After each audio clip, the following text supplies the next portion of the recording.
여러분, 혹시 이런 생각 해보셨나요? 최첨단 수술로 심장을 완벽하게 고쳤다고 하는데 왜 환자는 계속 힘들어할까요? 오늘은 바로 그 질문에 대한 답을 찾아 떠나볼까 합니다. 현대의학의 정점과 또 수천 년의 지혜가 만나는 곳이죠. 바로 일본 심장학의 아주 놀라운 통합 치료법에 대해서 한번 깊숙이 파헤쳐 보겠습니다. 네, 바로 이 질문이 오늘 우리가 나눌 이야기의 가장 핵심적인 부분입니다. 이게 비유를 하자면요, 마치 최고의 기술자가 자동차 엔진을 진짜 완벽하게 싹 분해했다가 재조립했는데 이상하게 차가 예전처럼 힘차게 나가지 못하는 거예요. 바로 그런 상황이랑 똑같습니다. 그러니까 구조를 고치는 거랑 그 성능을 다시 되살리는 건 이게 완전히 다른 차원의 문제라는 거죠. 자, 왼쪽을 한번 보세요. 현대심장학 정말 대단하죠? 막힌 혈관은 뻥 뚫어주고 망가진 부품은 새 것처럼 교체하고 이 기술은 이제 거의 완벽에 가까워졌다고 할 수 있습니다. 그런데 오른쪽으로 한번 보시죠. 수술은 분명 성공적으로 끝났는데 심장은 여전히 지쳐있고 우리 몸 안에서는 눈에 보이지 않는 전쟁, 바로 만성염증이 계속되고 있다는 겁니다. 바로 이 지점, 이 치료가 끝난 뒤에 남는 공백. 이게 바로 오늘 우리가 주목해야 할 포인트입니다. 의학계에서는요, 방금 말씀드린 이 공백을 좀 전문적인 용어로 미충족 의료 수요라고 부릅니다. 말이 좀 어렵죠? 쉽게 말해서 아무리 대단한 수술이라도 그것만으로는 다 채울 수 없는 어떤 빈틈이 존재한다는 뜻이에요. 그러니까 심장의 구조는 고쳤을지 몰라도 환자 입장에서의 진짜 싸움은 사실 그때부터 계속되는 겁니다. 몸을 서서히 잠식하는 만성염증이라던가 언제 나빠질지 모른다는 신부전에 대한 불안감, 그리고 정말 매일같이 한 움큼씩 삼켜야 하는 그 수많은 약들. 이게 바로 많은 환자분들이 마주하고 있는 현실인 거죠. 자, 바로 이 지점에서 일본의 의료 시스템이 아주 독특하고 흥미로운 해답을 하나 내놓습니다. 그게 뭐냐면요, 바로 칸포라고 불리는 수백 년 역사를 가진 전통의학을 현대 심장치료에 아주 적극적으로 접목시키는 겁니다. 아마 칸포라고 하면 그냥 민간요법 같은 거 아닌가 하고 생각하실 수도 있는데 그건 정말 큰 오산입니다.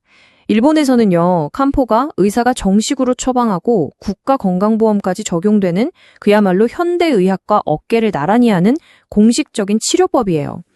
이렇게 동서양 의학이 완벽하게 통합된 시스템은 사실 전 세계적으로도 거의 유례를 찾아보기가 힘든 아주 특별한 사례라고 할 수 있죠. 자, 그렇다면 이 칸포라는 게 구체적으로 어떻게 심장을 돕는다는 걸까요? 가장 대표적인 예시를 하나 들어볼게요. 바로 심장이 제 기능을 다 못하는 상태, 우리가 신부전이라고 부르는 그 질환을 관리하는 데서 칸포의 진가를 제대로 확인할 수 있습니다. 이 두 의학의 접근법은요, 시작하는 철학부터가 완전히 다릅니다. 서양의학은 보통 이뇨제를 써서 말하자면 우리 몸 전체라는 댐의 수위를 그냥 확 낮춰버리는 방식에 가깝습니다. 반면에 칸포는요, 좀 더 섬세해요. 물이 꼭 필요한 논에는 물을 대주고 반대로 물에 잠겨서 곤란한 곳에서는 물을 빼주는 것처럼 우리 몸 안의 물길 자체를 바로잡아서 전체적인 균형을 맞추는 데 집중하는 거죠. 그리고 이런 철학은 그냥 뜬구름 잡는 이야기가 아니라 아주 정밀한 처방들을 통해서 실제로 구현이 됩니다. 예를 들어서 여기 보이는 오령산이라는 처방은요, 우리 세포의 수분 통로 역할을 하는 아쿠아포린이라는 곳에 직접 작용을 해요. 그래서 나트륨이나 칼륨 같은 아주 중요한 전해질은 놔두고 딱 불필요한 물만 쏙 빼내는 거죠. 와, 정말 영리한 방식 아닙니까? 그리고 이게 그냥 그럴 것이다 하는 이론에 그치는 게 아닙니다. 실제로 데이터로 증명이 돼요. 예를 들어 목방이탕 같은 처방은요, 우리가 혈액 검사로 확인할 수 있는 심장 스트레스 지표, 바로 BMP라는 수치를 실제로 떨어뜨리는 게 확인됐습니다. 이건 뭘 의미하냐면 심장이 나 너무 힘들어 살려달라고 외치는 그 소리가 줄어들었다는 뜻이에요. 칸포의 진정한 힘은요, 어쩌면 환자에게 가장 힘들고 위험한 순간에 발휘되는지도 모릅니다. 바로 큰 심장 수술을 받고 나서 회복하는 과정에서 말이죠. 자, 이 통합 모델이 환자의 회복 여정을 어떻게 완전히 바꿔놓는지 지금부터 한번 같이 보시죠.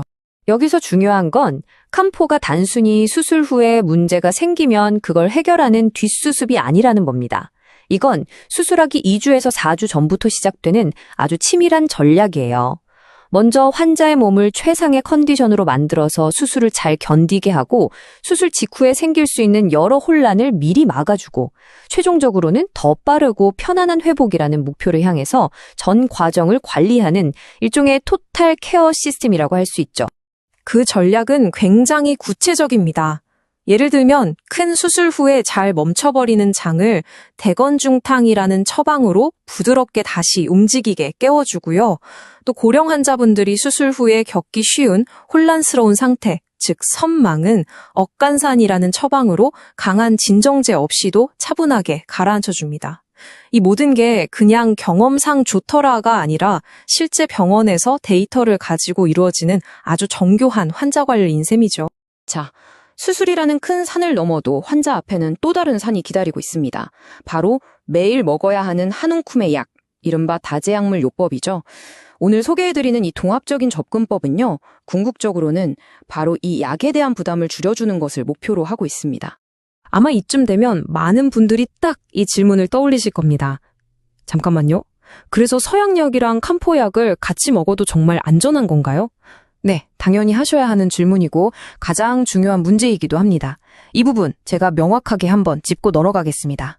가장 흔한 오해 중 하나가 바로 혈액을 묽게 하는 약 와파린과의 상호작용 문제입니다. 결론부터 말씀드리면 진짜 문제는 약초 자체가 아니에요. 오히려 나토나 녹즙처럼 비타민 K 함량이 아주 높은 특정 음식들이 더 위험합니다. 전문가, 즉 의사의 관리하에 처방되는 대부분의 의료용 한포는요, 정기적으로 혈액 검사를 하면서 와파린과 함께 아주 안전하게 사용할 수 있습니다. 여기서 한 걸음 더 나아가서 캄포는 오히려 약을 점차 줄여나가는 이른바 탈처방의 길을 열어주기도 합니다. 예를 들면 이런 시기에서 고지혈증 약인 스타틴을 먹으면 근육통이 생기는 분들이 있는데 이 부작용을 캄포가 완화시켜서 약을 꾸준히 복용하게 돕고요. 또 혈압을 안정시키는 데 도움을 줘서 결과적으로는 혈압약의 용량을 줄일 수 있게 만들어주는 거죠. 정말 똑똑한 조력자 역할을 하는 셈입니다. 자, 지금까지는 주로 관리에 대한 이야기를 해왔다면 지금부터는 훨씬 더 놀라운 가능성에 대해 이야기해볼까 합니다. 바로 재생입니다. 캄포가 단순히 증상을 조절하는 걸 넘어서 아예 손상된 심장 조직을 되살릴 수도 있다는 그런 연구들이 지금 활발하게 진행되고 있거든요. 이 복잡한 과학 원리를 제가 정원 가꾸기에 한번 비유해 볼게요. 아주 쉬워요. 캄포는 먼저 손상된 심장이라는 땅의 토양을 아주 비옥하게 만들어줍니다. 이게 1단계고요. 그리고 나서 새로운 영양분을 공급할 통로, 즉 새로운 혈관을 만들어주죠. 2단계입니다. 마지막으로 쓸모없는 잡초 같은 흉터 조직이 마구 자라는 걸 막아줍니다. 3단계죠. 이렇게 해서 심장이 다시 건강하게 자랄 수 있는 최적의 환경을 만들어주는 겁니다.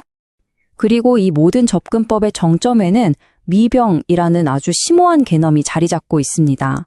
아직 병이 되기 전의 상태라는 뜻인데요. 그러니까 병이 완전히 모습을 드러내기 전에 우리 몸이 보내는 아주 미세한 신호들을 미리 감지해서 개입하는 거예요. 그래서 애초에 심각한 질병으로 가는 길목을 차단해버리는 것. 이야말로 진정한 의미의 예방의학이라고 할 수 있겠죠. 바로 이 문장 안에 오늘 우리가 이야기한 통합심장학의 모든 철학이 담겨 있다고 생각합니다. 단순히 혈압 수치, 콜레스테롤 수치 같은 숫자를 맞추는데 급급한 게 아니라 어떻게 하면 우리 몸 안에 원래 잠자고 있던 그 거대한 스스로 치유하는 힘을 깨울 수 있을까? 바로 이 근본적인 질문을 던지고 있는 거죠. 오늘 우리가 함께 살펴본 이 일본의 사례는 어쩌면 의학의 미래에 대한 아주 중요한 질문을 우리에게 던지고 있는 것 같습니다. 과연 우리는 앞으로도 모든 문제를 한 방에 해결해줄 단 하나의 마법의 탄원을 찾아 계속 헤매야 할까요? 아니면 우리가 이미 가지고 있는 동서양의 모든 지혜와 기술을 더 현명하게 조합해서 환자 한 사람 한 사람에게 가장 잘 맞는 최적의 답을 찾아주는 길로 나아가야 할까요? 그 선택이 아마 우리 모두의 미래를 결정하게 될 겁니다.